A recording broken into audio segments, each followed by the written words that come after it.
Hello, hello. Welcome to Story Magic. It's our final day before the story show. And I'm congratulating those of you who've signed up because it's a really brave choice. I know it takes holding yourself through the fears and the self-doubts and the possible self-criticisms. And it's an essential step if you want to be sharing your voice out there in a bigger way, to take all the opportunities that come your way to get to see actually just how brave you are, and how ultimately, even though you might be scared, you're all going to do it and no one's going to die. No one's going to die. And then you're all going to have a wonderful new anchoring experience of doing something that you might have been a bit scared to do, getting through it and not dying, and learning that that is in general what happened. No one's going to explode. Yeah, I can fairly safely promise that, I think. So I want to bring your attention to, actually, first of all, who's still feeling inspired by the amazing humans we heard from Inside Mesmerize yesterday and what's possible?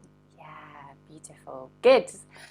I want to bring your attention to, I very deliberately invited Ushmi, who is halfway through her year-long journey. So she's at the 6-month point. And Maggie and Morag, who are 6 months on from finishing their year in Mesmerize. And obviously, there's going to be a difference, right? You're hearing from Morag these amazing stories of making more in 4 months than she did in a whole year previously, while not working on Fridays anymore, and now not working on Wednesdays.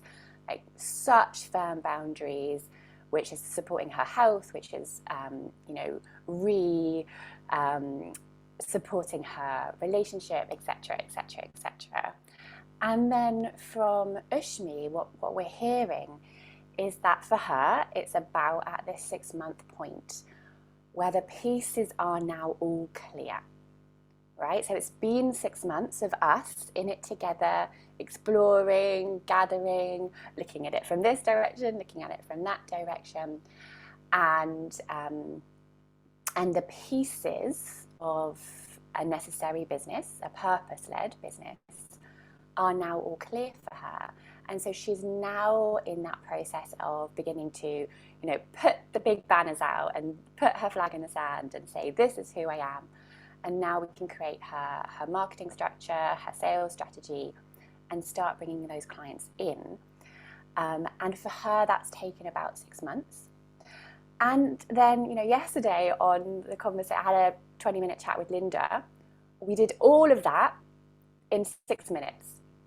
It was. I glanced at the clock because I was thinking, oh my goodness, we just did everything. How I've never done that so fast with anyone.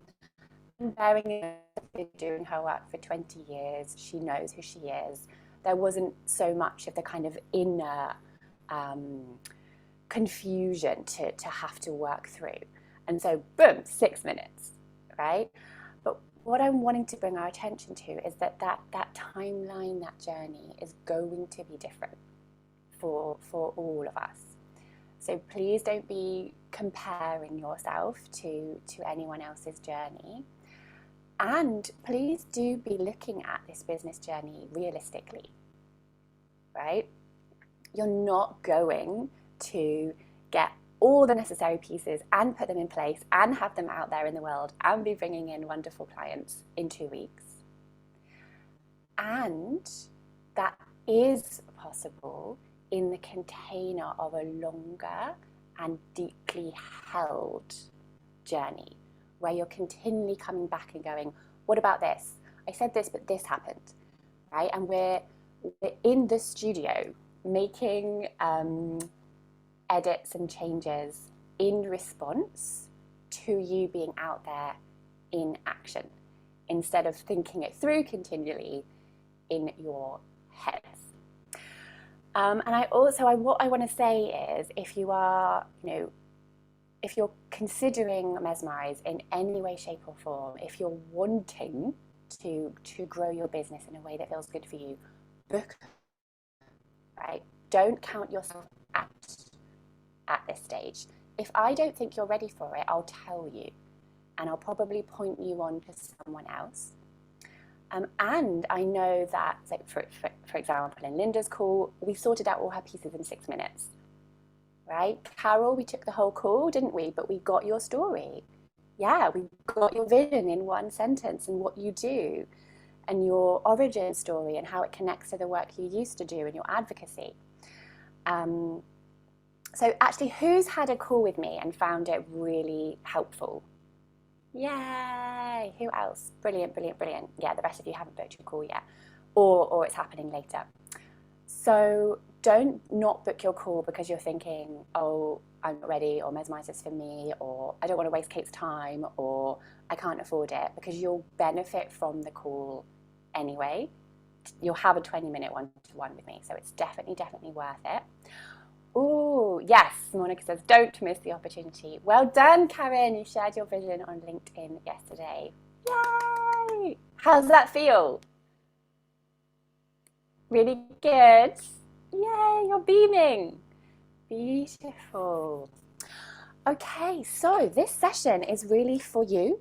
It's what do you need, right? It is if you have your story sort of almost ready, half ready, you can share it and you can get feedback. If instead you want to ask questions, you want to say, like, I'm thinking this, but I'm not sure, and is this or does this work? It's up to you, okay? It's open floor, it's for you, it's an opportunity for you to get your needs met. So, who needs what? What do you need?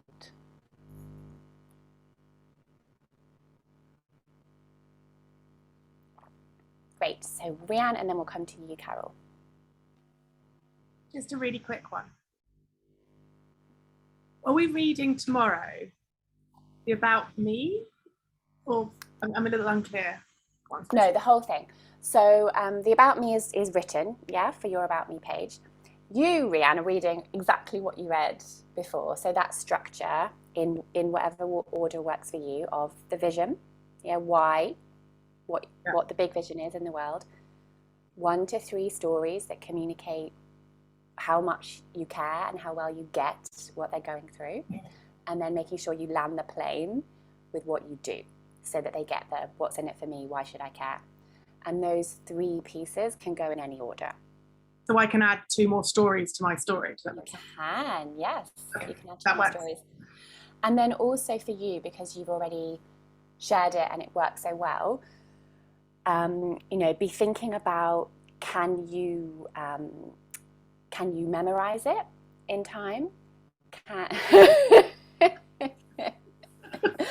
So what I do is I type it out in entire. If I want to have a proper script, and personally, I script to go off script. That's what I do, right? I script it so I know all the essential pieces are there, but I do it to know it well enough to then be able to go off script. That's what I recommend that you aim for. But have it all typed out, read it through a couple of times out loud, right? And then start to, so if you get some, those little, what are they called, 5x7 cards or something, and start writing out like main points or memory jogs for yourself. Yeah, and see how, the first time you'll do it, you'll think that you need like 700, and then try and practice delivering your speech only with the cards. Yeah, and you'll realize as you're reading out from the cards, you're kind of glancing down, jogging your memory, speaking more lines. You'll realize you don't need that many prompts. And then go again, get another set of cards, write out a smaller amount of prompts. Yeah, and then perform again. That's what it takes practice, right? It's, you know, you have to rehearse. Yeah, but I would recommend that for you because I think you're ready for it. I'll try. Good. Okay. Carol. Um, this is sort of like, is there ever a case of too many stories?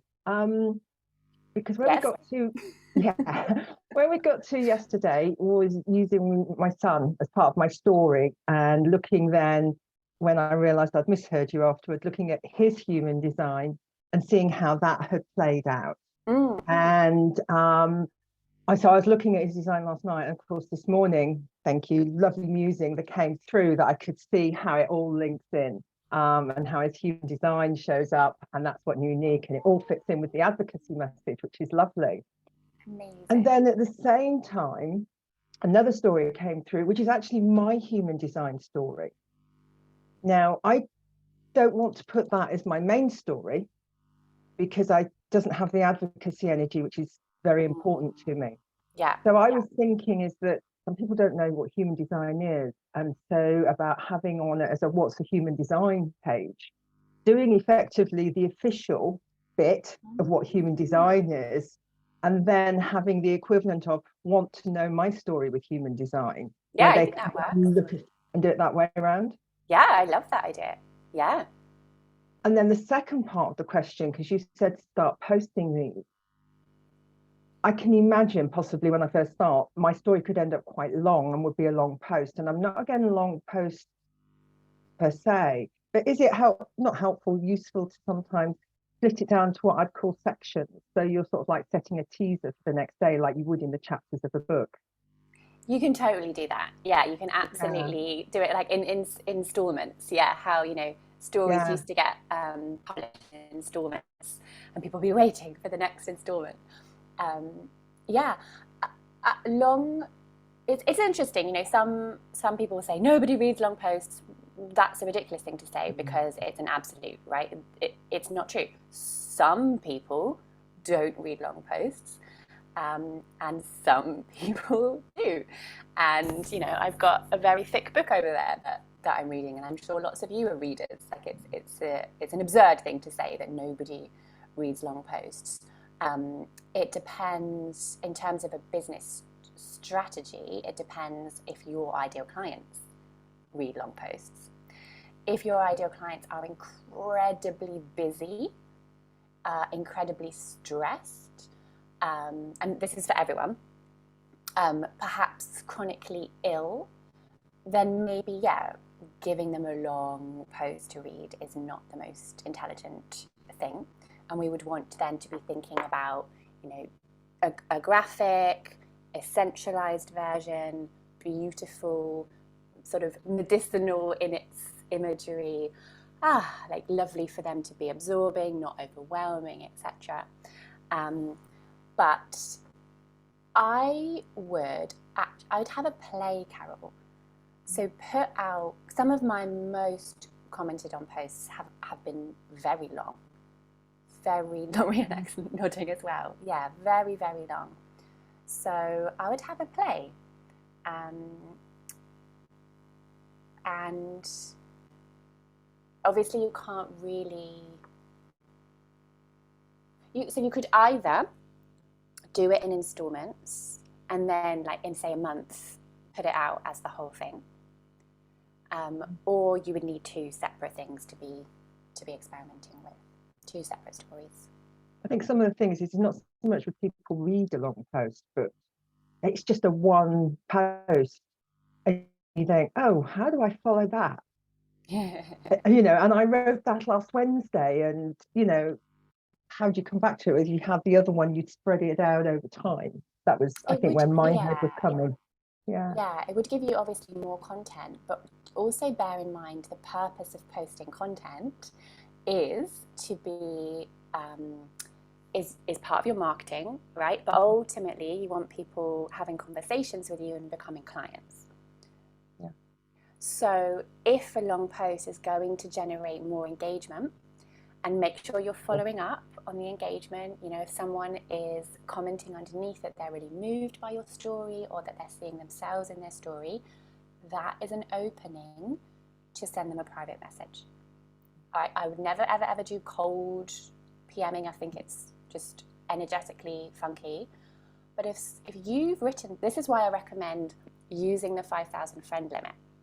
Because the more friends you have on your personal page, the more eyes you get on your shares, the more likes and comments, like it's just maths, right, that you're making available for yourself to have.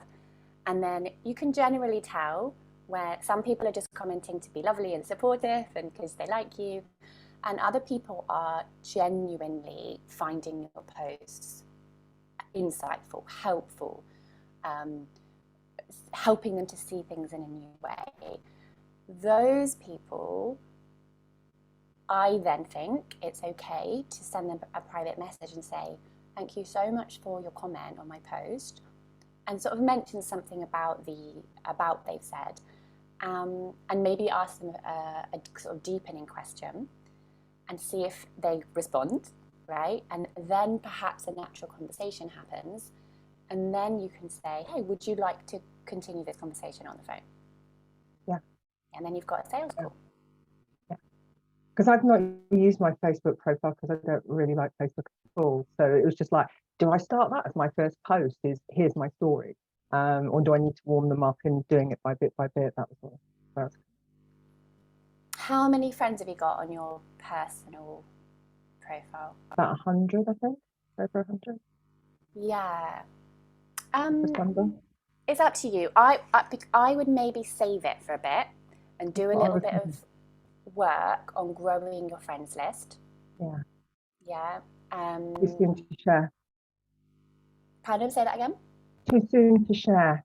It's not that it's too soon. It's just that, like, I want you to have a really great experience with it. That's what I sort of think. I don't want it to be wasted. Yeah. That's where I'm coming from, because even I know some of those friends, it wouldn't be, they're friends because they sort of know me, but they'd never be interested in my work sort of friends, as well as those that are. So it's a real mixture. Yeah. What I would do, Carol, so I would get your vision up. Everyone has a part to play. I'm here to help you find yours and play it. And then we didn't decide it'd be loudly or boldly. Get that up as a banner on your personal profile. Yeah. In your little about section that you get on your personal profile, mention human design and mention that you use human design to help people find their part to play in our world at this time. Yeah. Then go into all the human design groups that you can find, right? And invite people to be your friend. Because they're interested in human design. They're already interested. Yeah, now I'm in a few groups already, so yeah, I'll just start commenting and see that. Start commenting in them, but also just invite people to be your friend. Yeah. That's scary for me. Yeah, I know. Yeah. Project yourself, putting myself out there. No, wait. So, reality check. About 10% will accept. Yeah. About 10%. You're not being rejected. Good. It's not personal. It's not being overwhelmed as well. That's the other thing, by having loads of people suddenly go, yes. Yeah, so go at your own pace. Go at a pace that feels comfortable. Okay. Does that feel doable? Yes. Good. Thank you. Good. And if you like goals, if you're someone that likes, targets and goals, set an amount, say 500. And when you get to 500, then you're going to share your story.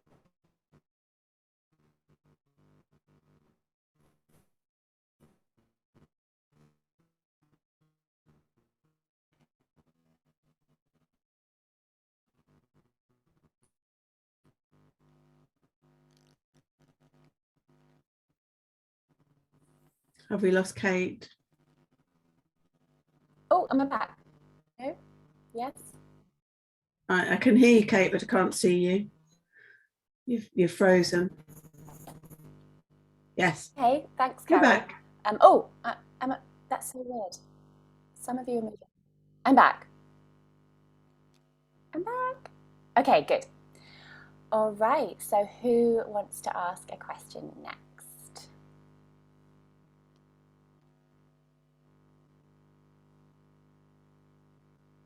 Hazel. Brilliant. Hello. Hello. I am way behind on my homework, but I'm turning up. Just No, stop. Okay, 2 things. It's not homework. It's not homework, right? We're not in school. No, sorry, it's not. Okay, wrong word. So you don't have to apologize, but it's just really important in terms of how we're approaching it. It's not homework. We're not in school. You're a business owner. Mm-hmm. You're a business owner with a business, however full or fledgling, and there are certain actions it's necessary to take. Okay, so we've never called it homework, we've always called it action steps or steps forward. Really important for your mind that you're not feeling like you're in school doing homework, because then all sorts of other stuff comes up. And then also you're not behind, because it's not a race, and it's you and your purpose becoming more and more intimate. You and your business getting to know each other. So what's your question? So I've got a couple of questions actually. My first question relates to my vision. And I'm just wanting to use language that is really easy to understand, and not use coach speak. That was a great lesson. So the essence of my vision, when I look at all the words and, we did the exercise, and it's the rise of the divine feminine. So I'm using words like acceptance, equality, wisdom, love, togetherness, oneness. And it just, if I had to summarize all those words, for me, it feels like the rise of the divine feminine. And the opposite of my vision is the patriarchal system. Mm-hmm. But I don't want to say I dream of a world of the rise of the divine feminine. And I came up with a few things that, I dream of a world where the feminine is valued as much as the masculine. It's about equal, it's about one versus the other, or I thought, do I go as specific as, I also came up with, I dream of a world where the feminine and masculine are celebrated equally. And I dream of a world where gentleness and compassion are seen as equally powerful to competition and achievement. Oh, yes, that one. Yeah, okay. Because it's more specific, isn't it? It's more tangible. It's more tangible. It's more direct, immediately understandable. Otherwise, you're requesting buy-in from various concepts, right? You're requesting people to agree with you that, compassion and wisdom and love are feminine qualities, right? etc. It's cleaner. The energy of it is cleaner. Say it again, the last sentence. I dream of a world where gentleness and compassion are seen as equally powerful to competition and achievement. Yeah. And I think this fits with my story, my moments as well, because my moments include things like when I was told I was in the corporate pharmaceutical industry, I was told that I wasn't aggressive enough. And I cared too much about other people, and I needed to be more selfish and grow my career by being more aggressive and more independent. Yeah. Not independent, that's not the right word, more self-focused. So I've got lots of stories where I've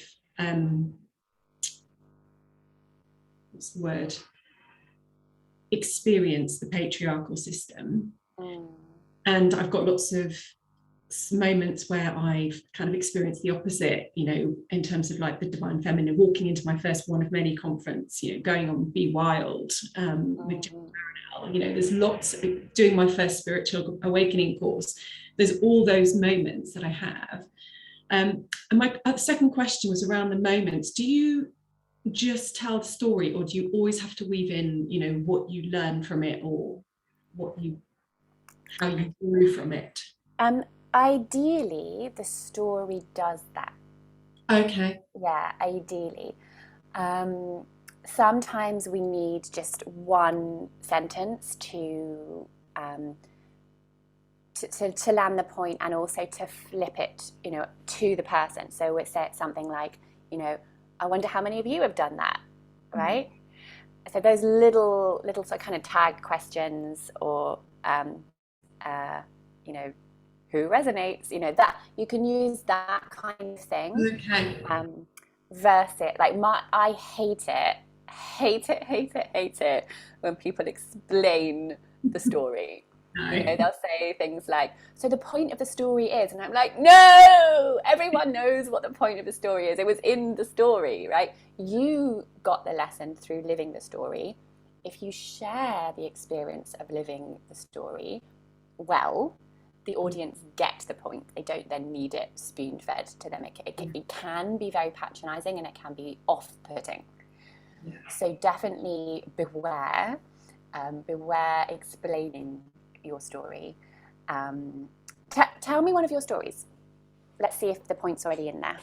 Okay, so this is a story that I may not share publicly. Like, there's some stories that I may share in a more intimate safe space, and this feels like an intimate safe space. So one of the stories where I experienced the patriarchy was, I was about 19, 20 years old, my first job, and I was sexually harassed by my boss. So I describe a moment where I'm stood in the kitchen at work. I hear his voice booming from behind me, and I panic because I think, oh crap, I'm in the office, I'm in the kitchen by myself. He's going to touch me because we're on our own. So, and he comes in, and again, he puts his hand on my arm and he touches my boob, which he always did it in a very subtle way, almost like it was an accident, but I know it wasn't, because there was never an apology. And I explained that, inside I am like a volcano wanting to explode and scream and shout and say, get off me. But I don't. I move away so he can't touch me. And that anger stays within me. I stay silent like a good girl. I don't make a fuss. He's my boss. He owns the company. I could lose my job. So it's that the essence of the story is that, I stayed silent. I didn't find my voice. And that, but I said, I know it was deliberate because he did it before, and it was never. So I eventually did find my voice. A few years later, I found my voice because it was happening to someone else, and we found our voice together, and it stopped. And he did say to me, you work in sales and marketing, this is how it is. You're going to have to get used to this. This is what happens. And it never happened again in the rest of my 20-year pharmaceutical career. So, it is about this being silent, feeling like I can't speak up, feeling like I'm pushing the emotions down. That's just one of the experiences. Then obviously going on later on and being told that you're not aggressive enough. So it was there's something in, I haven't quite figured it all out yet, but that felt like it was an important story to share in terms of someone exerting their power over me. I gave my power away. I think it's about, because I want to empower women. Ultimately, that's what I want to do. I want to empower women as themselves to bring out their natural innate strengths, but also as women, and not see our gentleness, our nurturing, all those qualities of as weaknesses. They are strengths, but they're not always seen as strengths. I mean, it's probably why One of Many appealed to me so much when I came across them, because of my personal experiences. Yeah. Okay, so what I would do with this is something like, I'm in the kitchen by myself, and I feel my boss in the doorway behind me. That sets the scene. Every woman there knows what's about to happen. Yeah. Right? We don't need you to say to us, I knew, whatever it was that you said, which was more kind of explainy language. Yeah. So I didn't read my story as I've written it, because it's on my computer. I haven't read my story as I've written it, but I okay. So something like that. So what I'm trying to do here is show the difference between putting the point in the story and then having to say, so the essence of the story is, yeah? So I'm in the kitchen by myself. Yeah. My hairs rise on my skin as I feel my boss arrive in the doorway behind me. You know, I feel my stomach flip as his hand touches my breast. Inside, I'm a volcano. I want to scream. I don't. That's enough, right? And then, I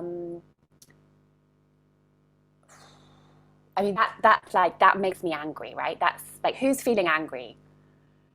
Yeah. So trust that in a very small amount of copy, by setting that scene in that way, everyone's feeling angry, right?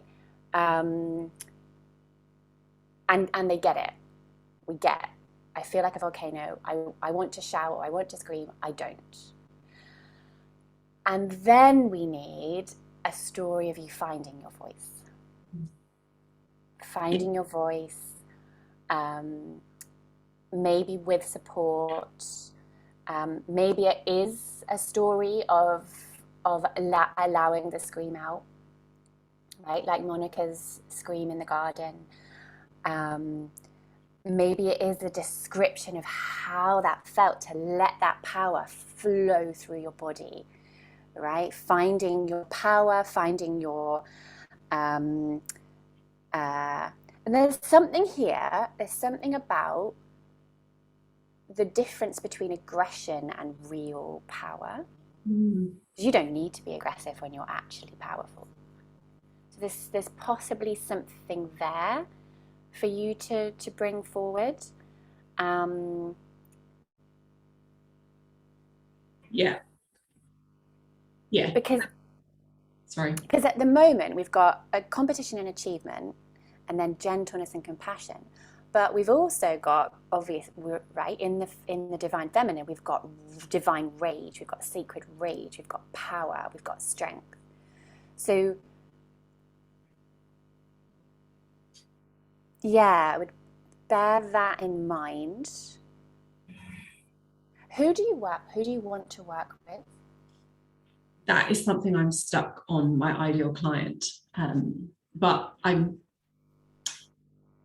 I've had a block with my ideal client for a while, for years. I've been trying to set up my business for quite a few years now. And I'm thinking, as I'm doing this work now, I'm wondering whether I want to work with empaths or highly sensitive people in the corporate world, because that's my story. And it's, I feel that these are I want to work with women, definitely women. But yeah, it could be sort of highly sensitive empaths in the corporate world who feel like they're trying to be something they're not to get ahead. Who suffer a lot of imposter syndrome because they feel not good enough, because they're told that they're not this and they're not that. Yeah, I think that's great. Yeah, they've been told they're too thin-skinned. They've been told that their soft skills aren't valuable enough. They've been told they need to toughen up, be more aggressive. So then they're trying to be that, but it's all a shell.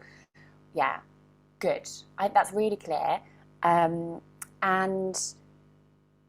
there's this distinction to make then, isn't there, between aggression and you helping them, because so they're being told to toughen up and grow a thicker skin. Yeah. So they don't, if they hear a message about gentleness and compassion, they're going to go, but I've been told I need to toughen up. So what they need to hear is that, it essentially is the one of many message, right? There's a way to be powerful that is not being aggressive or trying to be something you're not, or hiding your vulnerabilities. You can be powerful and vulnerable.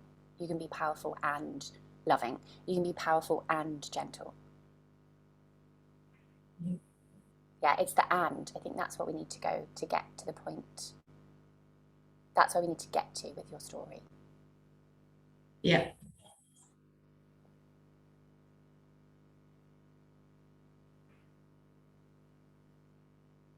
And so what we might also need is an origin story for you of where this people-pleasing part came from.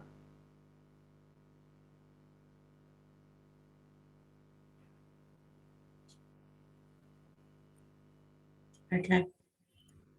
So I think that little tiny sort of vignette in the kitchen works really well, sets the scene.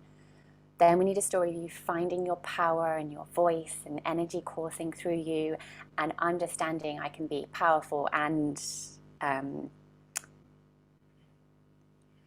caring. There's something that we would need to put in there, but I'll need to hear that story from you.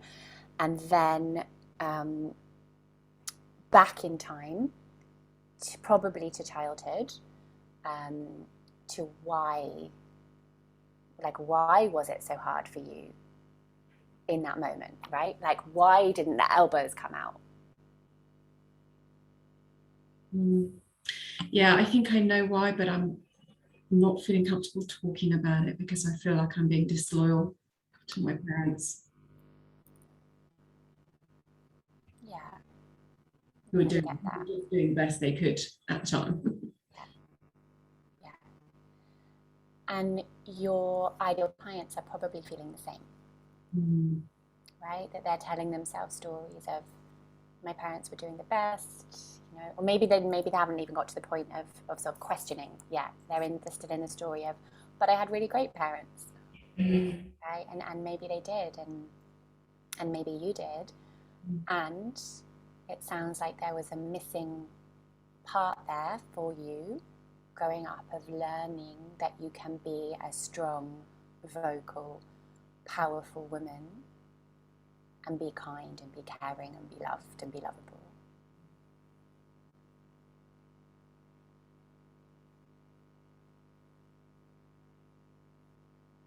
Yeah. Thank you. Yeah. And I know it feels like disloyalty.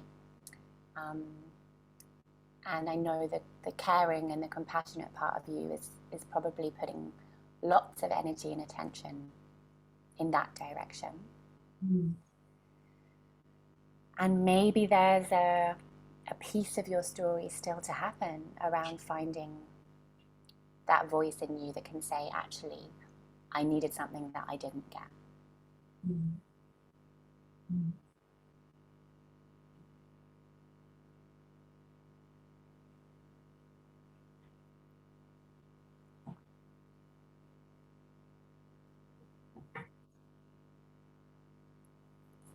Thank you. Yeah, thank you, Hazel.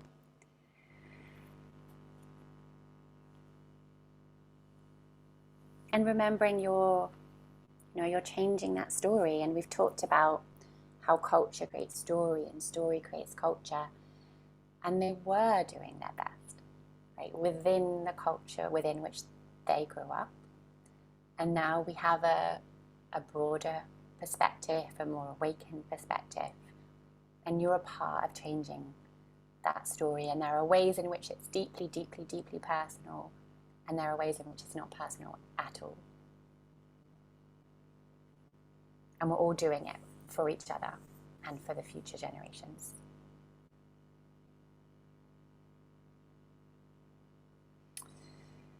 Yeah, really important work, Hazel. Thank you for your part in it. Jackie. I'm very moved by Hazel sharing, and everybody that shared on the program. It's been amazing. I've written out a number of stories, but as I continue to, I've got to write a bio and get it in by tomorrow for something that I'm doing. Okay. And so yesterday's was perfect, and I started writing it in story form and realized that I've left out nearly 30 years of my life, or like 20 years of my life, like things, successes and things that I've done that I've just forgotten about. So I've started rewriting some of those back into my life. Yeah, claiming them. Yeah, I feel really like I'm started to do that. That's why I'm on this program. But I really feel like I'm just claiming back parts of my life that I just felt like I just threw away because there was something new and shiny that I was learning. And I thought it was better than what I was done.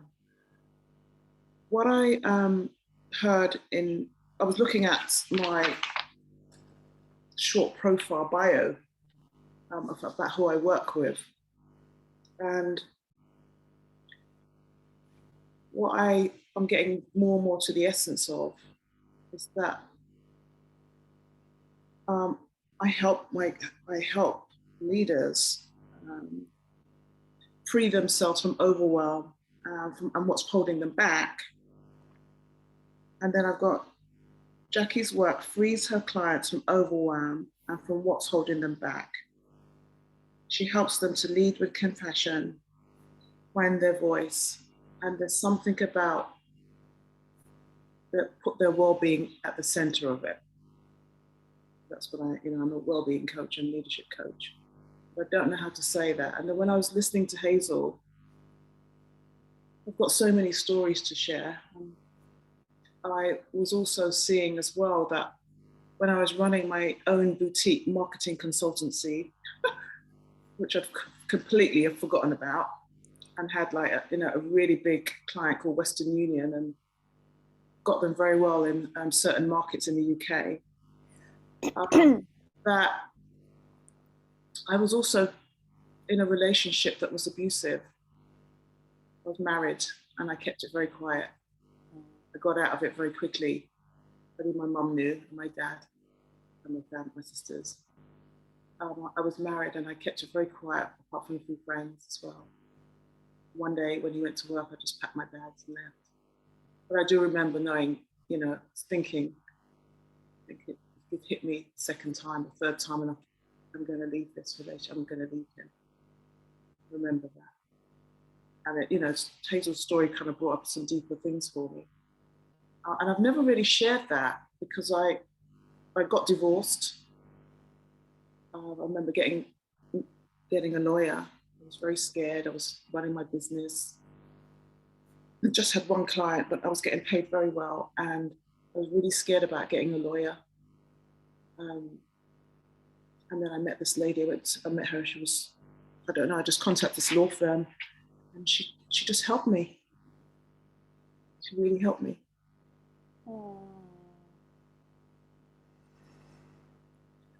Thank you for sharing that with us, Jackie. Yeah, she was amazing. I was scared about how much it would cost. I thought divorces would cost loads of money, and didn't know about divorce. And then she said, and I just started my business. I hadn't started getting really well paid yet through this client. It was just still new, and I had an office in Covent Garden, and I just got so ashamed. And then she said, well, let's try and get legal aid. And she said, don't worry about the money, I'm going to help you. And she did. And then I started really making really good money, but because I'd claimed for legal aid at the time, I was able to get support. And I've moved on so much from that time. That's what I mean. There's things, and I share the story because I feel that there's so much realness in there of what could happen in relationships for women in business. I was going to talk at events, and I wasn't living at home. I was going around with the managing director of the company. We worked really closely together to events and meeting people, and I wasn't living at home. I was going for a divorce and scared because I'd left and I didn't say where I was. And so I think I don't talk about it much. I know this is a safe space, but so many years ago, someone asked me about him the other day and I just went, who? It's just like, he's so in the past. But I think there's something there. I think there's something there as well. And I just wanted to share it because Hazel inspired me, because I think there's so much things that we're ashamed of I'm ashamed, you know, I know the shame of things, and I know that shame is very deep. But then when Hazel was speaking, I was thinking, oh my God, she could help so many people. I could hear it there, but I can't hear it here. Yeah. Yes, and this is the power, right? This is it. This is the power of vulnerability. Hazel was vulnerable. It awoke something in you. You decided that you were going to share your vulnerability. This is the power of vulnerability in action. Yeah, and sorry. No, you keep going. I don't want to break the trail then of speaking. And one of my gifts and what I do when I share is I can share vulnerability. I mean, I've shared things and people have said, oh my God, share.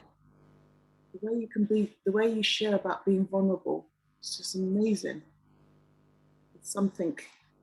And then I've got lots of stories that I've kept out of that. I'm not saying that I've got to share everything. I know that. I can give myself permission to share whatever I want to share. But I don't know, I just feel that there's something in there that I'd like to maybe tease out. I'm not saying it's to be teased out in this session here, Kate, but just thinking. I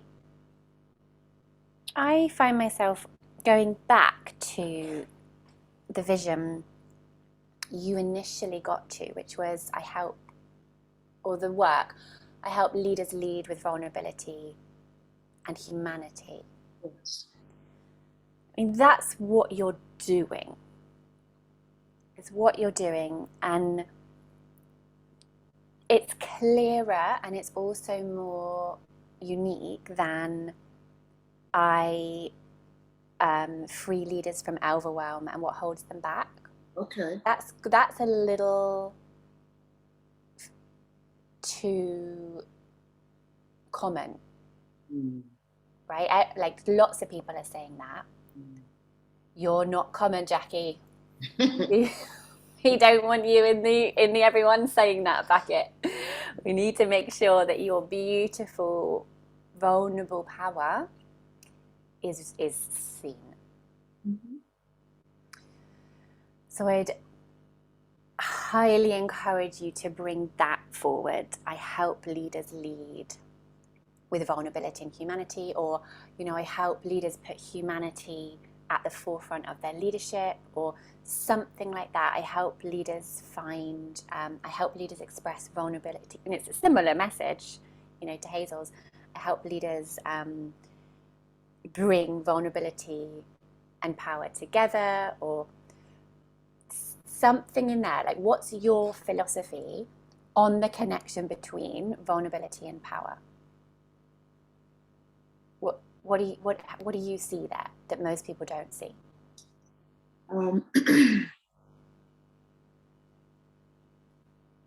I see that there is, most leaders are aching to be vulnerable. Ooh, yes. And the people they're working with are dying because they can't be vulnerable and they can't share what they want to share. They can't be themselves. And I think I trained as a practitioner, and there was a team of us that did certain work together, and we were very, very good at it because we shared our vulnerabilities. Not all our business to everybody, but with certain, you know, when we were in a closed group, we shared stuff that we were told not to share. It's not what practitioners do. We didn't share our address if we were working in a prison, but, you know, we shared, like, I'm nervous or I'm scared, or, I mean, I did some training the other day, delivering some leadership, and we were doing self-reflection and they didn't know what to write down. And I just said to them, okay, let me give you an example. Before I stood up to talk, I haven't run a workshop for a long time. It's 25 leaders, senior leader. Before I stood up to talk, I said to John, the other facilitator, I'm nervous. And they just looked at me, and I just stood there with the nerves. I've talked about this, with it rushing through me, all the nerves and the tingling. And then John said to me, "That's okay, just be with it." And I just stood silent. So when I go back and do my self-reflection today, I'll put that in my book, because that's what their boss wanted them to do. He bought these beautiful journals, and he wanted them to start being reflective about what's going on for them throughout the day. And then they did whatever they wrote down. And then it just opened up this amazing conversation about humanness. It's an amazing conversation where people will say, it's been so hard for me working at home. People talking about depression, anxiety, very senior people. This team has facilitated me and people on this call and our families being able to get access to the NHS, to over 3 million people in the NHS. This team, they're the key team, that the managers and senior leaders. And it was just a conversation about our humanity and our humanness. And they were able to talk about that, then build on that for the day, not build on stuff. Yeah. When they're unsettled. Yes. Okay. This is evidently the core of your magic, right? Putting humanity at the center of leadership. So, and obviously vulnerability is within being a human. So there's, Yes. it's either something like I help, leaders bring back the human. I help. I loved what you said, that you said most leaders are aching to be vulnerable. So it could be something like, I'm here for the leaders who are aching to be vulnerable. I mean, that's bold, but for those leaders who feel like they have to have up at front, who feel like they can't tell people that they're nervous or anxious or worried or stressed, if they see that I'm here for the leaders who are aching to be vulnerable, oh my goodness. And then I know that you create this beautiful safe space for them, right? So then they get to step into it, they get to share, they get to be held in their humanity and their vulnerability. How does that feel as it's sort of a vision mixed with what you do, but it really works. I'm here for the leaders aching to be vulnerable. I love it so much. Yay. I really do. And I'm very grateful. Yes, and there's this part of me that's thinking, well, I left the kind of work that I used to do and I lost myself when I started my own business. Well, when I started my marketing consultancy, that was okay. But I could do amazing things for other companies. But then when it came to me and me putting myself out there, I couldn't do that. And so there's a part of me that I'm around a lot of practitioners. I speak a lot at events. There's all these practitioners and people that say, oh, I've been following you, when I've met them. I know they were following me. And I feel that there's some work to do there, that it might be that type of leader, not the corporate leader, but the purpose-led, heart-centered leaders. So I'm not sure where to go. I'm not sure if I want to be in the corporate world. I mean, that can be an element if someone wants to contact me. But I really think it's people that are working for change in the world. Yeah. Right? People that are saving lives and working with heads of the NHS, A&E, all different departments. They're saving lives every day. Something there, I don't know what it is. Yeah. I just see it as my normal job, but I just think now I'm in this program, I'm like, oh my God, there's more to what I'm doing. Yeah. I'm not just coaching people. Yeah. No, you're absolutely not. And I think at this point, it probably doesn't matter Okay. I think be who you are, with the kind of energy you have, knowing that there are people who've been following you and you didn't even know. I'm pretty sure that if you start putting out this kind of messaging, people are going to start contacting you.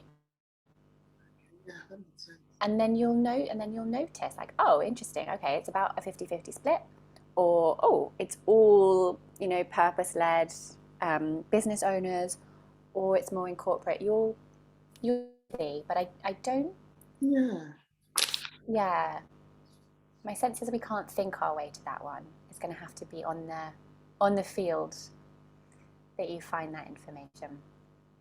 I love what you just said there, because I can just take my mind off trying to work that out now. Yeah. Right. And Yes. just, Good. I'm still working in that area, so I can just I share little bits and pieces. I can share when I've done some work with a team, and I can share when I've done some work with a practitioner, and then see who comes forward. Exactly. Yeah. Exactly. Yeah. Let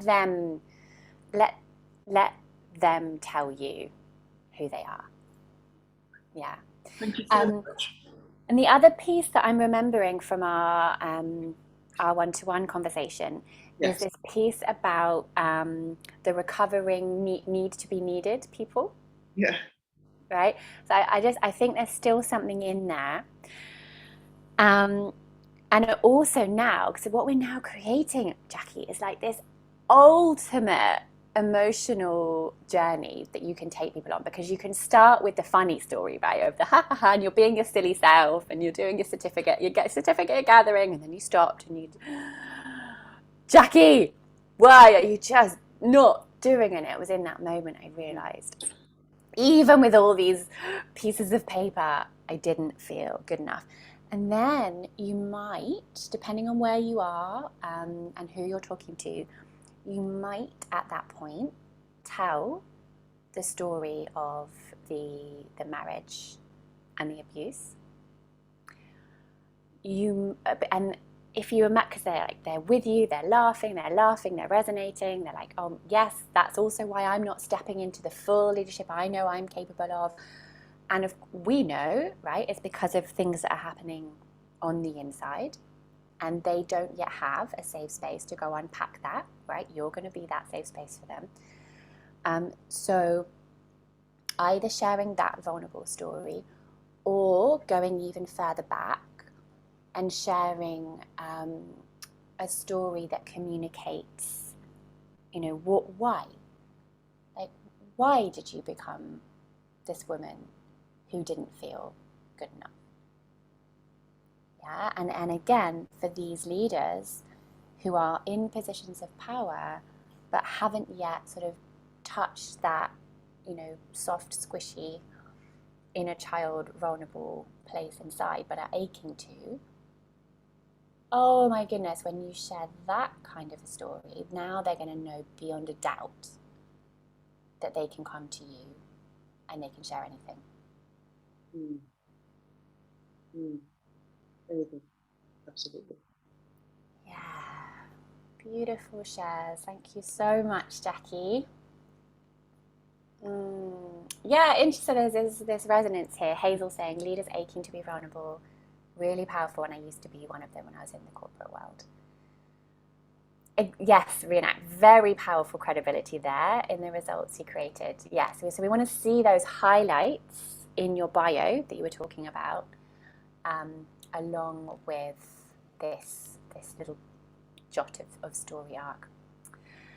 Amazing. Okay, Becky, will come to you, and then I've just got a little bit of kind of summarizing teaching, and then it will be time to prep for your story show tomorrow, unless you want to come tonight to the class tonight. Is I'm going to prioritize questions from the US, because obviously it's a good time zone for them, but you're all very, very welcome to come. Okay, Becky. Hi. Hello. Thank you, Jackie and Hazel, for your shares. A lot of that resonated, and thanks for your vulnerability. And something that you just said to Jackie about they will know who they are. I think this is like, let your clients come to you. I think that's something I'm struggling with a bit, and it's a similar thing with that change maker piece. Yeah, I want to help people who want to make change to do that more effectively by looking after themselves. But a lot of them don't see themselves as change makers or leaders, or, you know, they're doing a job. Perhaps a lot of my potential clients are doctors, for example. They don't really see that as making a difference. They're like, yeah, but I'm doing my job and I just want a nice life. And it's helping them to see that you are making a difference and you can make a difference, but you have to look after yourself as well. And that's how you keep doing that. I'm just in a bit of a pickle, really, about, I don't really know if my stories are what I've got is enough, if I need more of an origin story. I'm just a bit overwhelmed. Yeah, okay. Tell us your story again so I can get back into the energy of it. Okay, I have changed things a bit. Let me just get it up. Okay. The cold, salty air hit my face as we walked along the cliff face, bracing against the wind. The vast expanse of sea and sand stretching out ahead of us. I inhaled the fresh air deeply. I'd been yearning for this. Now everything would be okay. And then the tears started to fall, slowly at first, and followed by great shuddering gulps. My wife looked at me quizzically, struggling to comprehend. A harsh voice in my head berated me. What on earth is there to be upset about? Isn't this everything you were hoping for? You're supposed to be happy. I cast my mind back to the week before, sat in the car park outside the hospital. I paused, praying for a calm weekend of shifts. The familiar number flashed up on the dashboard. It was work. This wouldn't be good news. My boss had been working all night. I'd be working alone today. I just wanted one easy day. I felt as if I was walking the plank as I plodded, one heavy foot in front of the other towards the operating theatres. One glance at the operating list told me I wouldn't be getting lunch today. The list ran over and I rushed to take over a colleague's evening duties. No dinner either then. And as I walked out that night, I was utterly broken. I reached my car, back and feet aching, head pounding. 12 hours to go. 12 hours down, 24 hours to go. How long could I carry on like this? I'd done everything I was supposed to do, but I had failed. I'd failed to recognise the nausea and palpitations on the way to work as signals of stress and anxiety. I'd failed to allow my body to rest until I was floored by every virus I came across. I had failed to say no until I had so much on my plate I was drowning. Was I making a difference in life? Sure. Was I doing it joyfully? Absolutely not. Through coaching, I realised I completely lost connection with my body. I didn't even know how overwhelmed I was until I burst into tears on that cliffside. I learned how to pay attention to the signals my body gave me. I learned to rest instead of pushing through. And guess what? The world did not end. I found a balance, still working in medicine, but devoting some time to working on climate change, becoming certified as a coach. I love supporting sensitive, passionate change makers to create the calm and balanced life they crave while still making an impact.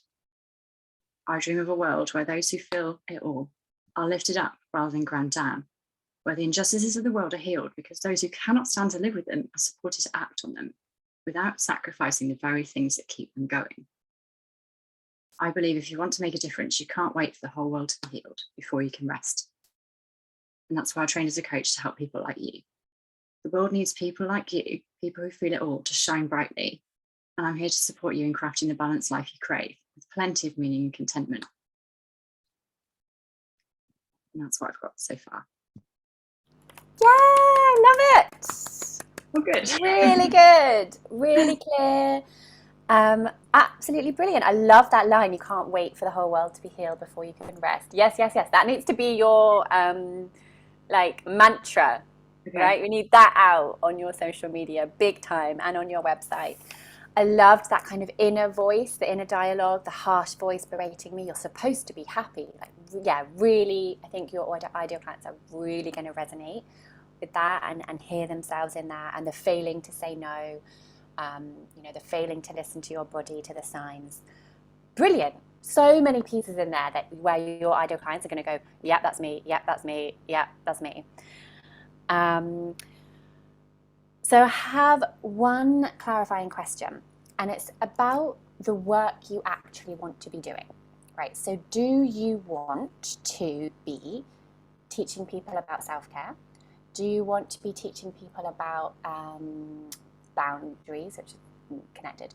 Do you want to be teaching people about like scheduling, you know, balance in that sense, like finding time for rest and play, do you also want to be helping people actually discern what their, you know, joyful difference is to make in the world?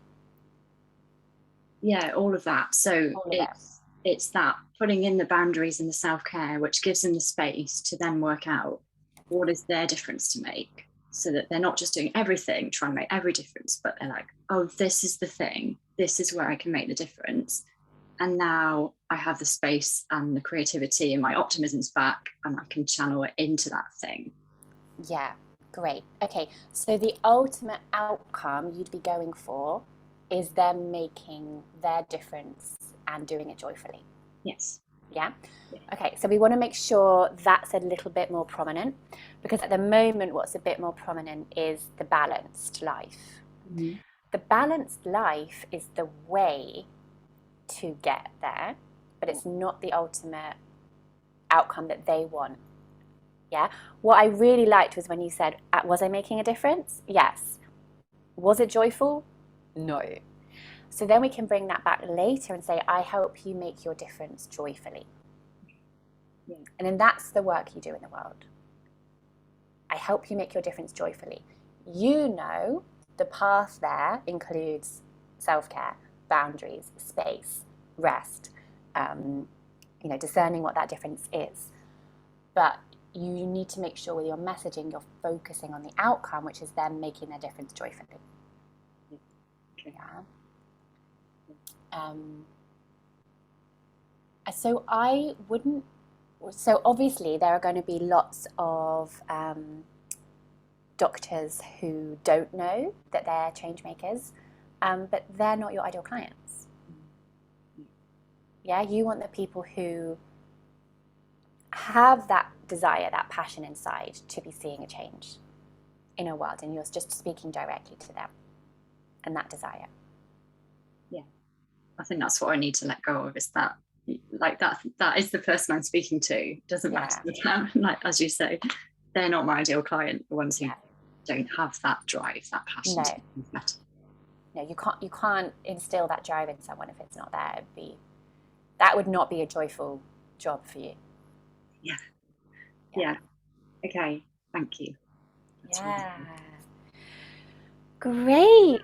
Okay, so as we come to the end of our 2 weeks together, I am going to sort of remind you of some of the most pertinent points, and talk a little bit about where to be making sure you are looking as you go forward.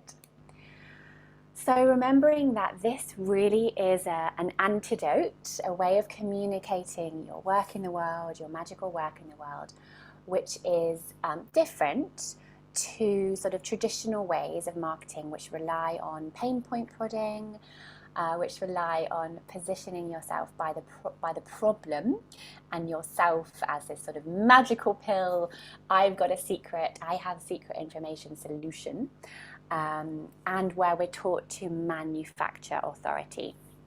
And instead, this way of communicating, speaking your truth, being vulnerable, sharing stories, leading with vision and possibility, is a way to make sure that when you're marketing your work, you're not only in alignment with yourself, but you're actually living your purpose through your marketing.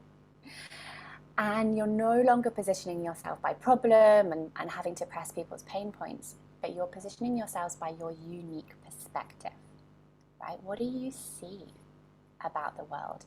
Jackie sees leaders are yearning to be vulnerable. And when she positions herself with that unique perspective, the people, the leaders who are yearning to be vulnerable, will recognize her as a guide for them. So positioning yourself by your unique perspective and the guide that means you are.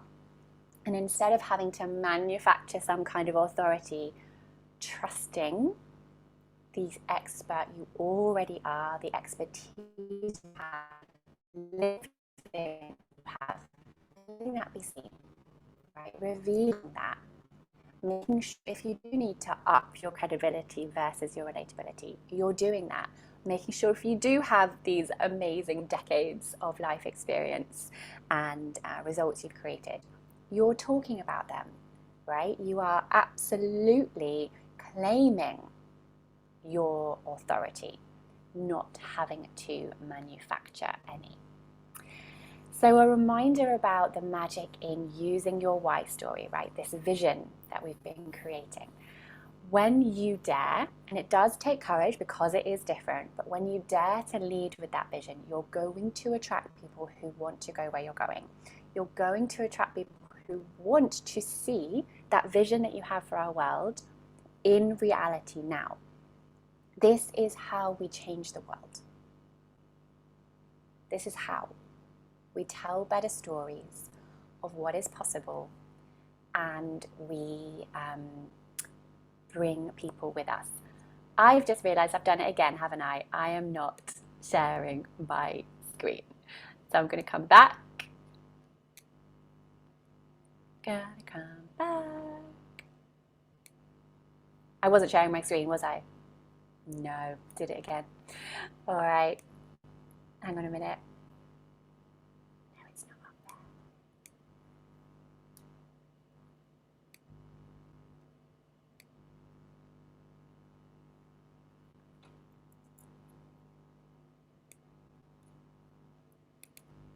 Here we go. So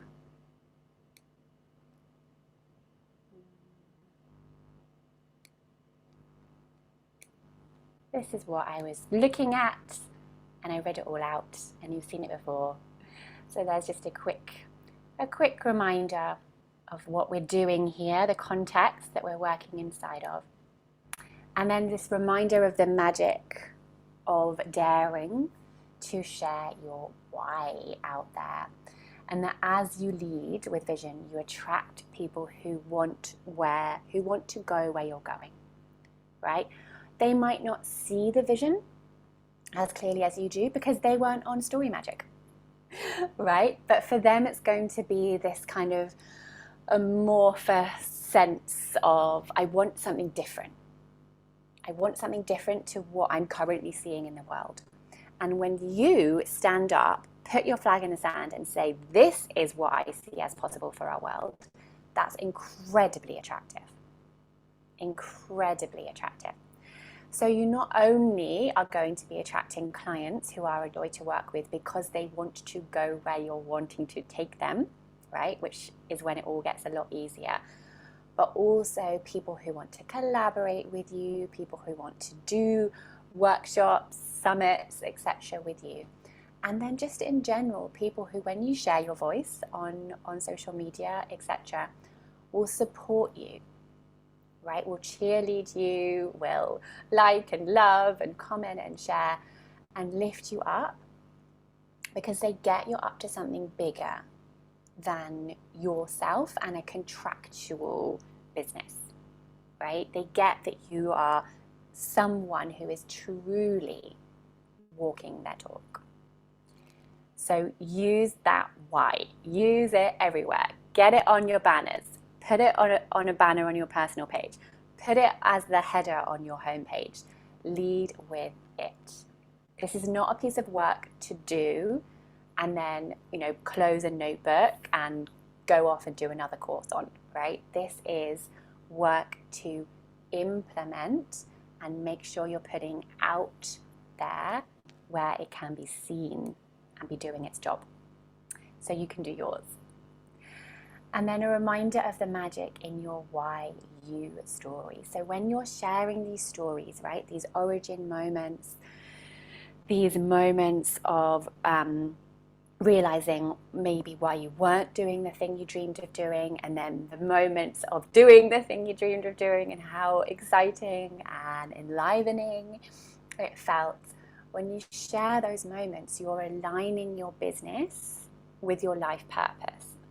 And it's an expression of who you are. It becomes a natural expression of who you are.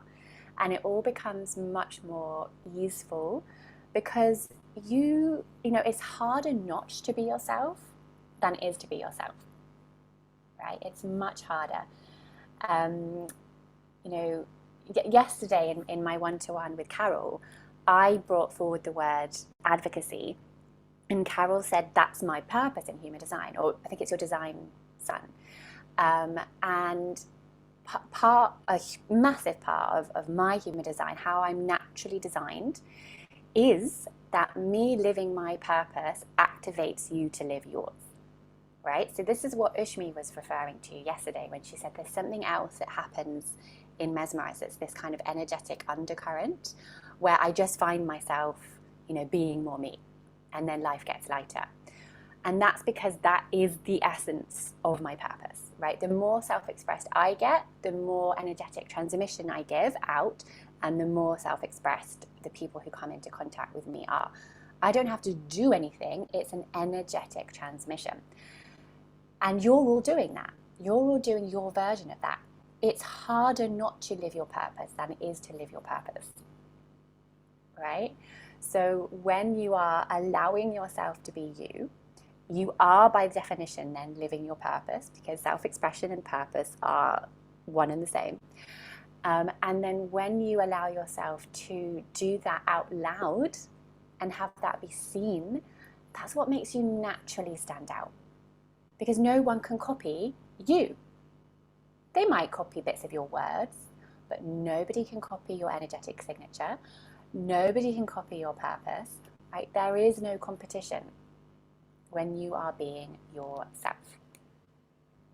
So a reminder in terms of crafting your stories, that when you're talking about the why, it's the vision, right? It's the future. It's out there. It's what you're up to. When you're sharing your why you stories, by definition, they're in the past, right? They're in the past, and they signpost the resources, the understandings, the insights that you now carry, right? They have been preparation in this epic school of life for the part you came here to play. But when you're telling your stories, you need to be in the present. Vision in the future, stories that got you there in the past. But when you're telling your stories, you need to make sure you're in the present, and your audience, therefore, are in the present. This is why we talked about language of the senses, language of the emotions, because they bring the audience into the present. And then when you're thinking about editing, you want to make sure that you're being specific enough, right? That you're letting your audience in, you're not keeping them out in the cold. And just do a check. Am I saying enough? Am I saying enough? Or am I doing a sort of behind a veneer, being a little bit unnecessarily mysterious, right? Nothing wrong with mystery, but am I being a bit unnecessarily mysterious? Have I let my audience in? And making sure you're not over contextualizing, right? Trust your audience. Drop them straight in to the moment. I know Hazel wasn't reading her story as she had written it, but it was just a good example of the difference between kind of explaining what was happening because this had happened before, versus, you know, I'm by myself in the kitchen, the hairs raise on my arm as I feel my boss in the doorway behind me. Right? A whole different atmosphere has just been created. So trust your audience, drop them in to the world of your story, so that while you are using this way of marketing, this way of communicating, you're standing out by being yourself and by standing for something, right? Standing for your vision as possible, standing for the change that you believe is possible in our world, so that you're walking your talk. And crucially, as someone who wants to be building a business from this, talking your walk. Now, what this means is everything becomes content, right? Conversations you have become potential content. Decisions you make based on being in alignment with yourself become potential content. Your life becomes source for brilliant, fascinating, unique content. And remembering that your unique voice and everything about it, the tone, the accent, the hardness or softness, the words you use, the vocabulary you use, the timbre, everything about your unique voice calls to your real ideal clients. Okay, so don't try and be anyone else. Don't listen to other people's stories inside here and go, oh my goodness, I wish I spoke like that, or I wish I was that articulate, or I wish I was more poetic in my language, or I wish I was more direct in my language, or I wish I was more funny in my language, right? Trust your expression of your voice. That doesn't mean that you can't experiment with those other things. There absolutely might be edges for you to stretch into. There might be parts of your voice that you're actually currently hiding. But trust your voice. And the more you become, the more your voice will become a stronger, like, emitter of you out into the world. Okay, so do not hide your true voice, trust it. And I want to offer you a new mantra because I know that when we talk about marketing and sales, it brings up all sorts of feelings, very mixed feelings. There's so much out there that we see that we don't want to do, right? And this is what I believe about sales and marketing. Sales is service, and marketing is sharing what I love. Therefore, I love marketing and sales. What if you could take that on, right? What if it was nothing to do with learning how to persuade people or manipulate people or push people's pain points and make them feel so bad that they just have to get out of pain, right? What if it was about connecting with people, serving people, and sharing about what you love? You're more likely to do a lot more of it, right? So if you would like to take on this mantra, then I offer it to you. I love growing my business. I love receiving money for daring to share my real voice. Yes, yes, yes. Okay. Thank you, Jackie. I like being clapped. It's my old performer. So, some reminders of do's and don'ts, okay? Do's and don'ts for storytelling. Do share your personal stories, right? Obviously, as we've been doing, from scars. Yeah, not from an open wound. If you're still in the middle of something, if you haven't gone back and done the necessary processing and integrating and holding work, and you can't yet hold the emotions and the energy of a story, it's not yet ready to be shared as your marketing. It's not yet ready. You're not yet ready for that. And there's no judgment in that, right? You're either ready or you're not. The story is either ready to be shared or it's not. Some of you, I know, have found yourself writing stories throughout story school and the StoryMagic, and the process of writing the story is what you needed to do. Right? That was the healing step. And the story isn't to be shared. It's for absolutely nobody else but you. You and you. Right? So remember that we do want to make sure that when we're sharing stories, we're sharing from a well-healed scar, not an open wound. Do trust and honor the power of story and the intelligence of your audience, right? Trust that story communicates. You don't need to explain the point, and don't apologize. So this is what I hear a lot of people do. They'll tell a brilliant story, and then they'll say something like, okay, that's enough about me now, right? Or I've been rambling for long enough.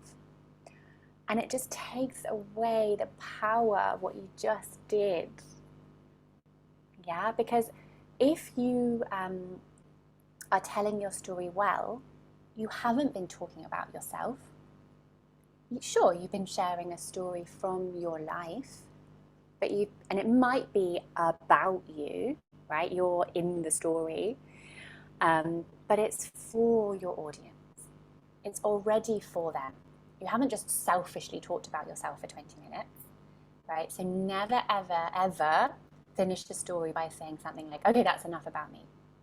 Because you're taking away your own power. And just make sure that when you're telling your story, you are telling it for the audience, right? You are deliberately sharing a story that lets them in to the world of you, to times in your life where it was harder than it is now. You were struggling with what they're currently struggling with, and you're sharing it for them, right? As hope, as a signpost, as this is what's possible. And don't ever say, I'll get to the point now, because the story is the point, right? The story has shared the point. So all of those kinds of phrases that I hear quite a lot of sort of, coaches, teachers, therapists, etc. out there say a lot, make sure they're not in your vocabulary. Okay, no apologizing for rambling, no saying, I'll get to the point now, or that's enough about me. Do share enough to make sure that your audience is with you, right? And don't do the weird, behind the veil thing. But don't patronize your audience by saying, so the point of the story is, right? Do drop them straight into the world of your story. Don't over-contextualize. Do use sensory and emotive language. Don't use heady coach speak. Okay, so some reminders of the approach that I'm encouraging you to take underneath the story way. And do share the original reason why. Cool, huh? I remember the morning I realized that story could be an acronym for share the original reason why. And this is those origin moments, those, I'm going to sneeze. Excuse me. Yes, these origin moments of, the laying down of the patterns that you then, in later life, had to learn to undo, do differently, that it's likely that you now teach. And remember that, so for some of you, not all of you are at the point where you'd be able to make the best use of Mesmerize, but for some of you, Mesmerize 100% is your wise next step. Okay, your very, very, very wise next step. I was thinking about this. I know I sort of half told this story a few days ago, but when you decide to go on holiday, right? You book. Let's say you're going somewhere where it is overseas, right? And you're gonna fly. So you book your airplane tickets, and maybe you book a taxi, or maybe you can get the train to the airport, and off you go, right? The day comes, you pack your bag, you get in the taxi, or you wheel your suitcase down to the train, you get on the train, you're off the train, you put your bags in at the airport, you get on the flight, you sit down, maybe you have a little glass of something nice because you're about to go on holiday. You get to the other end, you get off the flight, you pick up your bag, maybe you get a coach, maybe you arrive at this lovely resort. And do you then say to yourself, God, like, I should have been able to do that by myself. Why did I need a train driver? And why did I need someone to fly that plane? And why did I need someone to load and unload the bags for me? And why did I need someone to drive the coach? I should have been able to do that by myself. No, you don't do that, because that would be mad. But that's what some of you are telling yourselves about your business journey, that you should be able to do it by yourselves. And I love you, but that's mad, right? You shouldn't be able to do it by yourself, and you can't do it by yourself because you haven't been there yet, right? And there are some very essential business building blocks that you simply need to learn, and there's some deep inner excavating, exciting work that needs to be done if the business you want to build is one you want to be a full expression of you. And if that's the journey you're on, you can't do that by yourself, right? You need a guide. You need someone who knows what it takes to grow a business, a successful business, who knows that that's not a one-off kind of surprisingly successful launch, but it's something that you have to learn how to do again and again and again, and look at the bits that worked and the bits that didn't work, and be kind to yourself about the bits that didn't work and learn from them, and then get out there again, get up again, keep going, do it slightly differently, but keep doing the bits that did work, etc., etc., etc. It is an ongoing, wonderfully personally growing and spiritually growing journey, and it is impossible to do it well and joyfully and successfully by yourself. Okay, so if you would like a guide on that journey, there's one here for you. And the container, the vehicle that I have created for you for that journey is Mesmerize. And a reminder of the rhythm of Mesmerize is that every month you have a Making the Magic Happen session with Louise, so you know what to do and when for the coming month. You get access to me and my intuitive business coaching in a small group session once a month. We do wild voice writing once a month, so you're creating your content and you're making sure that it is a beacon that's going to attract your real ideal clients. And you get monthly deep healing restorative rest, because the carers, the healers, the change makers of the world need not only to be doing that for themselves, but modeling that for others. And then weekly, we start every Monday by tuning into yourself, because that's the most important person for you to be checking in with at the beginning of the week. Quarterly, we spend a longer day together to plan and vision the upcoming 3 months. And also quarterly, we do the energetic expansion work, which is this embodied process that unleashes vitality, unleashes energy, and ultimately freedom. Freedom of expression, freedom of you, being you, out in the world, knowing that it is that energetic transmission that is the most powerful thing to attract clients who sometimes come along and say, I don't even know why I need to work with you, but I know I do. And then you have these 2 core retreats that happen every 6 months. So the next one is Mesmerize on the stage, and then Mesmerize on the page. And can't see the top of this. Mesmerize will support you to integrate your wild voice, your true voice, that voice that calls to your real ideal clients, into all parts of your business, to amplify the potency of your message and your mission. It will support you to create offerings which are in alignment with your message for the world, right? This piece is so important. There's so much work done up front about the message.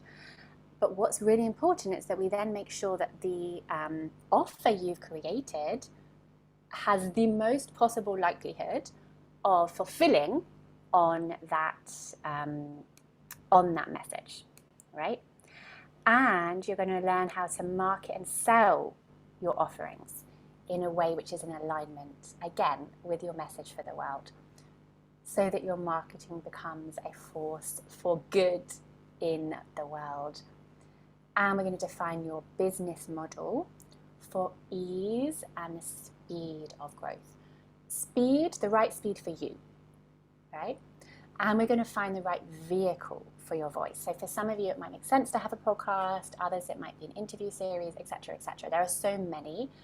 And what that means is it can be very, very overwhelming, right? So we're going to find the right one for you. What this means is that inside of Mesmerize, you're going to have everything you need. You're going to have the personalized business support, the defining of your messaging, the creation of your offerings, the planning, the structuring, knowing what to do when, etc. All the stuff you need, right, to build a successful business. And then the only other things you may then need to go and do is, let's say you decide you want to launch a podcast, right? You might then need to go and do a course on podcasting, okay? But what's going to be different from now is that we have made those decisions together. We've decided your business growth strategy. We've chosen your marketing strategies.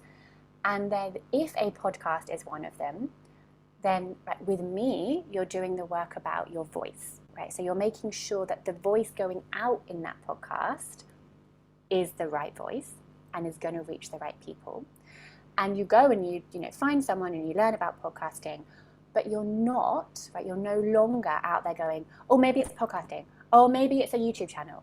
Oh, I think I should go and learn about how to use Instagram better. Because you don't need all of those things. You do not need them.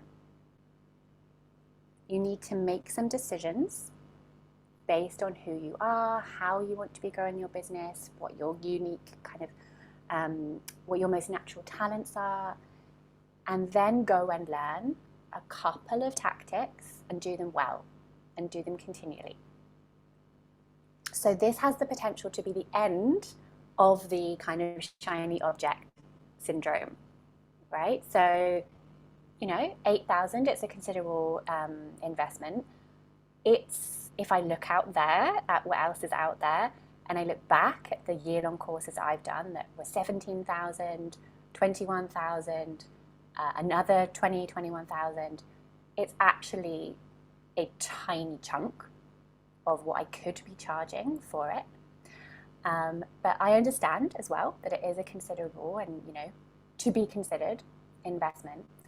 But what it means going forward is you'll have all the pieces in place of a financially successful business that feels good. And you can stop the endless, is it this? Is it this? Am I this? Am I for this people? But which is agonizing, right? That inner turmoil is agonizing. And there is the opportunity here for you for that to stop. And we're going to make sure that you are infusing your voice and your message into the essential pieces, right? Your sales pages, your website, every piece of copy that you write, every missive that goes out, social media, blog posts if you have one, and your interviews, so that your voice becomes recognizable, memorable, in demand. More interviews, more stages, more appearances for you, and more opportunities to share your healing message with our world.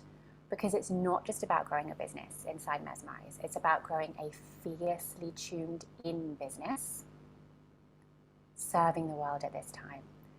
And not just adding to the noise out there that we all know exists on social media, but sharing finely crafted messages that cut through the noise and that heal and that reveal and that guide us home. And remembering that if you're sensitive, you didn't come here to fit in. You came here to shine your quirky light and shake things up. And this is from Emily. She shares, mesmerize is a rare gem. It's a process that opens the heart, offers a magnificent community, whilst providing a deeply rooted personal and strategic scaffolding to the intricate layers of building a profitable business and a prosperous life. Stories are welcome, messy emotions are welcome, celebrations are welcome, not knowing is welcome. It's full of pleasure and self-care and deep care for one another, and is an absolute hoot. I love that so much, an absolute hoot. So book your call. This is your call to book your call, get it scheduled in with me, and perhaps be about to make a totally life and business changing decision. So with that, yes, I love that from Martha Beck. Marketing is writing love letters to people who you already love but haven't met yet. It is. That is exactly what it is. I love Martha Beck. So book your call. Keep working on your stories. Have a little check if your presentation is how you want it to be for our Friday story show. Also bearing in mind, because obviously we'll be recording it like we've recorded everything, and we might ask at a future point if we can share your story. So make sure you are appearing the way that you want to be appearing. And yes, we have a second opportunity for coaching and story sharing and story crafting tonight. It's 6:30 to 8, isn't it? Is that right? Brilliant. Yeah, so I'll either see you tonight or on the phone at some point, today or tomorrow, on Zoom, or for our story show tomorrow. All right, big love to you all, and bye for now.